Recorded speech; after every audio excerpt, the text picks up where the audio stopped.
Hello বন্ধুরা, কেমন আছেন সবাই?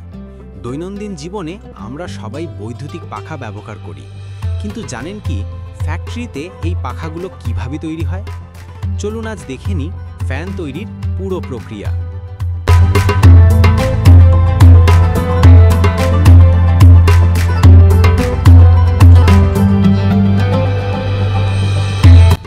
প্রথমে গলিত ধাতু বা মেটাল ঘূর্ণায়মান ছাঁচে ঢালা হয়। ছাঁচ খুলে ধাতব অংশগুলো বের করা হয়।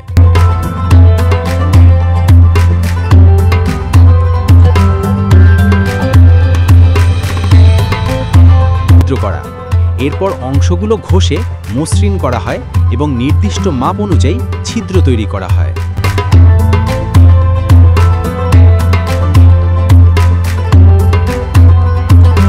নির্দিষ্ট মাপে স্যাপ লাগানো হয়। ছোট প্লাস্টিক কাগজ বসিয়ে অটোমেটিক মেশিনের মাধ্যমে সুন্দরভাবে কয়েল বাঁধা হয়। হাতুড়ি দিয়ে ঠিক করে পুনরায় প্লাস্টিক পেপার লাগানো হয়।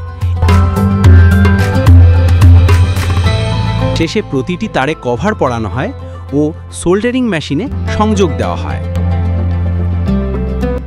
এরপর ফ্যানের বাইরের অংশে কয়েল বসিয়ে চাপ দিয়ে সেট করা হয়। ছিদ্রগুলোতে নাট স্ক্রু লাগানো হয়।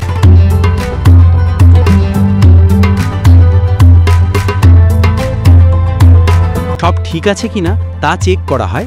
ফ্যান ঠিকমতো ঘুরলে একপাশে সাজিয়ে রাখা হয়। বাইরের অংশে প্রথমে সাদা রং করা হয়, তারপর ফিনিশিং ও গোল্ড কালার করা হয়।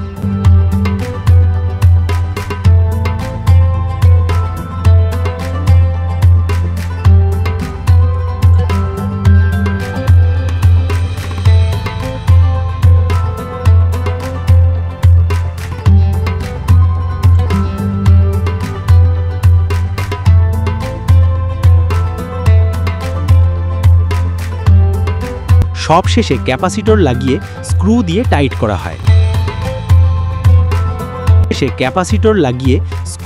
টাইট করা হয়। পাখা ও অন্যান্য অংশ বসিয়ে ডিজাইন লাগানো হয়। তারপর আবার টেস্ট করা হয়।